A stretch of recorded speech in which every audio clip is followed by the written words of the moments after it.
Hello students, एक chemistry classes में आपका फिर से वेलकम। और आज की वीडियो में हम पढ़ेंगे कार्बोक्सिलिक एसिड यानी कार्बोक्सिलिक अम्ल का introduction, aldehyde ketone and complete खलास। अब अपना जो टॉपिक है वो कार्बोक्सिलिक एसिड है। इसके इंट्रोडक्शन में कि कार्बोक्सिलिक एसिड होते क्या है, कि इंट्रोडक्शन में हम बात करें कि ऐसे कार्बनिक यौगिक जिनमें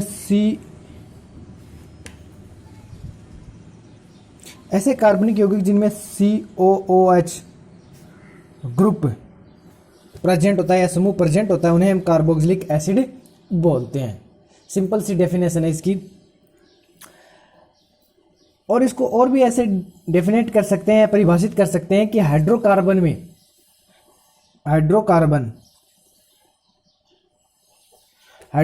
के एक या अधिक हाइड्रोजन परमाणु का प्रतिस्थापन यदि कार्बोक्सिलिक ग्रुप से कर दिया जाए, इस कार्बोनिल या कार्बोक्सिलिक ग्रुप से कर देते हैं, तो उसे हम क्या बोलते हैं? कार्बोक्सिलिक अम्ल बोलते हैं। अब बात आती है इनका कार्बोक्सिलिक अम्ल नाम कैसे पड़ा, इसका नेम, कि कार्बोक्सिलिक एसिड इसका नाम क्यों दिया गया। तो हम जानते हैं कि इसमें दो ग्रुप प्रेजेंट होते हैं, एक तो C double bond O group है, एक OH ग्रुप है। इसे बोलते हैं कार्बोनिल ग्रुप, कार्बोनिल समूह। इसे बोलते हैं हाइड्रोक्सिल।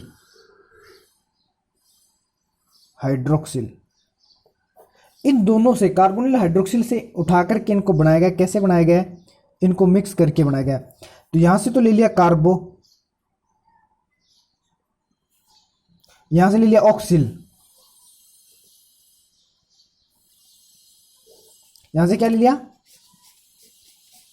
यहां से इन कार्बोनिल समूह से कार्बो ले लिया, इस हाइड्रोक्सिल से ऑक्सिल, और एक अम्ल जोड़ एक अम्ल लगा दिया, तो इसका नाम पड़ गया कार्बोक्सिलिक अम्ल। यानी कार्बोनिल समूह है उसमें से तो ले लिया कार्बो, और जो हाइड्रोक्सिल समूह है उससे ले लिया ऑक्सिल। और ये इसमें जो गुण होता है वो अम्ल का गुण होता है, इसलिए हमने क्या जोड़ दिया? अम्ल। तो इसका नाम होगा कार्बोक्सिलिक एसिड या कार्बोक्सिलिक अम्ल। ओके स्टूडेंट, दूसरी बात हम बात करते हैं इसकी संरचना की बात करते हैं हम।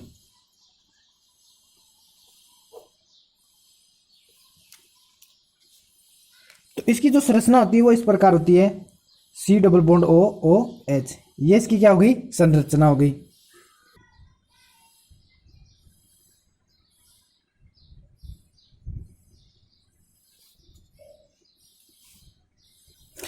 तो कार्बोक्सिलिक अम्ल में क्या होता है, ये C डबल बॉन्ड O यानी कार्बोनिल और OH जो ग्रुप है, इन दोनों के गुण नष्ट हो जाते हैं वो अनुनाद के थ्रू, अनुनाद के द्वारा। इनमें कार्बोनिल समूह के गुण भी नष्ट हो जाते हैं और हाइड्रोक्सिल समूह के गुण भी नष्ट हो जाते हैं। हालांकि दोनों प्रेजेंट है, कार्बोनिल ग्रुप भी है, हाइड्रोक्सिल भी है, लेकिन दोनों के गुण है अनुनाद के द्वारा क्या हो जाते हैं? नष्ट हो जाते हैं।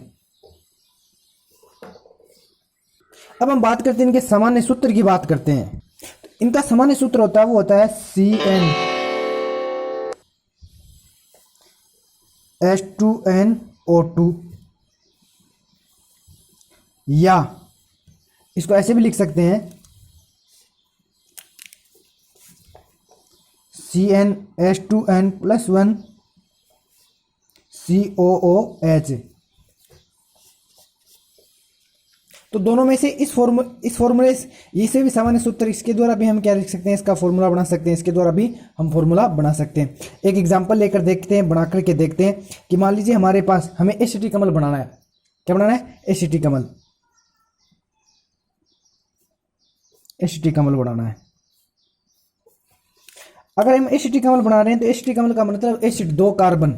तो दो कार्बन है, दो कार्बन लाना है, तो N बराबर हमें कितना रखना पड़ेगा?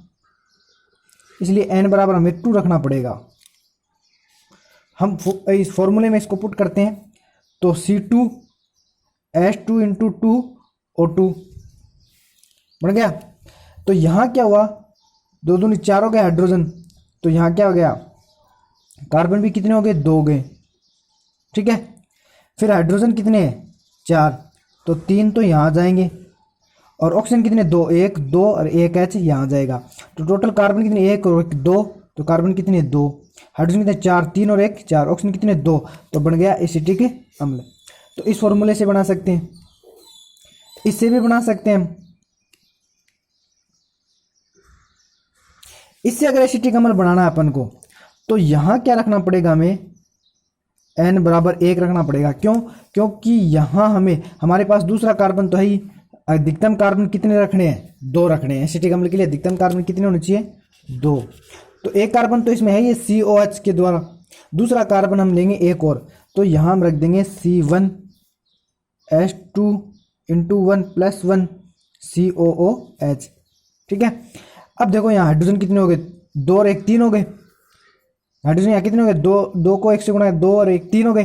तो C हाइड्रोजन कितने? 3, तो CH3 फिर COOH, तो बन गया एसिटिक अम्ल। क्या बन गया? एसिटिक अम्ल। तो ये हो गया इनका सामान्य सूत्र। चाहे हम CnH2nO2 से इसके द्वारा भी इसका फॉर्मूला बना सकते हैं और CnH2n प्लस 1 COH इसके द्वारा भी किसी भी एसिटिक अम्ल को बना सकते हैं। प्रोपेनोइक अम्ल के लिए, ब्यूटेनोइक अम्ल के लिए, कि मान लीजिए हमें प्रोपेनोइक अम्ल बनाना, तो यहाँ अगर इस फॉर्मूले को काम ले रहे हो तो n बराबर 3 रखो, 3 रखो, और इस फॉर्मूले को अगर काम में लेने CnH2n प्लस 1 COH को, तो n बराबर 2 रखो, क्योंकि एक कार्बन पहले से प्रेजेंट है। तो ओके स्टूडेंट, ये थे इनके सामान्य सूत्र। अब इनके वर्गीकरण की बात करते हैं हम। तो इनका क्लासिफिकेशन है, वर्गीकरण है। मेन तो ये 2 प्रकार के होते हैं, एलिफेटिक और एरोमेटिक। मुख्यतः 2 प्रकार के, एलिफेटिक व एरोमेटिक। एलिफेटिक कार्बोक्सिलिक एसिड और एरोमेटिक कार्बोक्सिलिक अम्ल। जैसे CH3COH एलिफेटिक कार्बोक्सिलिक अम्ल है, CH3HC double bond OH formic acid है, एसिटिक एसिड है, ये क्या एलिफेटिक है। जबकि ये क्या है? इसका एरोमेटिक कार्बोक्सिलिक एसिड है, जिनमें एरोमेटिक वलय पाई जाती है और CO समूह जुड़ा रहता है, उन्हें बोलते हैं एरोमेटिक कार्बोक्सिलिक अम्ल। जिनमें सीधी श्रृंखला होती है, कार्बन की सीधी चेन होती है, उन्हें बोलते हैं एलिफेटिक कार्बोक्सिलिक अम्ल। वो कितने भी हो सकते हैं, 3 4 5 6 कार्बन कितने के भी, उनमें सीधी श्रृंखला होती है, उन्हें बोलते हैं एलिफेटिक कार्बोक्सिलिक अम्ल, जिनमें CO समूह पाया जाता है। ओके स्टूडेंट, ये हो गया एलिफेटिक व एरोमेटिक। अगला जो वर्गीकरण इनका है कि इनमें CO समूह की संख्या के आधार पर, कि कार्बन श्रृंखला में CO समूह की संख्या कितनी, इस आधार पर। तो CO समूह की संख्या के आधार पर इनका वर्गीकरण है। तो इनको 3 प्रकार से बांटा गया है, मोनोकार्बोक्सिलिक अम्ल, डाइकार्बोक्सिलिक अम्ल और ट्राइकार्बोक्सिलिक। किनके संरचना सूत्र को जब हम देखें, अगर इनके संरचना सूत्र में 1 CO समूह है तो मोनो है, 2 CO समूह जुड़े हुए तो डाइकार्बोक्सिलिक अम्ल हो जाएंगे, 3 CO समूह जुड़े तो ट्राइकार्बोक्सिलिक अम्ल हो जाएंगे। तो देखो इनके उदाहरण देखते हैं अलग अलग मोनो डाइ ट्राई के। तो मोनोकार्बोक्सिलिक अम्ल में CO समूह की संख्या कितनी होगी? 1 होगी। जैसे CH3COOH, C2H5COOH, इनमें देखो ये CO समूह कितने हैं? 1 है, इन्हें बोलते हैं मोनोकार्बोक्सिलिक अम्ल। दूसरा है डाइकार्बोक्सिलिक अम्ल,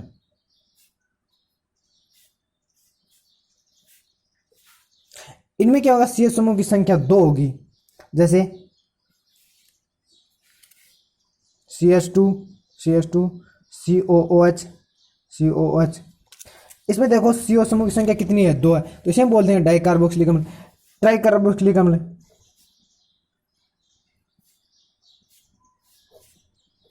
ट्राइकार्बोक्सिलिक अम्ल में CO समूह की संख्या कितनी होगी? 3 होगी। इसके संरचना सूत्र में CH2 COOH 1, COH 2, COOH 3। तो इनमें कितने हैं? 3 COH समूह है, उन्हें बोलते हैं ट्राइकार्बोक्सिलिक। जिनमें CO समूह की संख्या 2 उन्हें डाइकार्बोक्सिलिक, जिनमें CO समूह की संख्या 1 उन्हें बोलते हैं मोनोकार्बोक्सिलिक अम्ल। ठीक है, ये इनका वर्गीकरण एलिफेटिक, एरोमेटिक, इसके अलावा मोनो डाई ट्राई। इसके अलावा क्या है? वसीय अम्ल भी होते हैं। वसीय अम्ल क्या होते हैं? कार्बन 12 से लेकर कार्बन 18 तक, कार्बन 12 से कार्बन 18 तक के कार्बोक्सिलिक अम्लों को वसीय अम्ल बोलते हैं, फैटी एसिड। क्या बोलते हैं? कार्बन 12 से लेकर के कार्बन 18 तक के कार्बोक्सिलिक अम्लों को हम वसीय अम्ल बोलते हैं, फैटी एसिड बोलते हैं।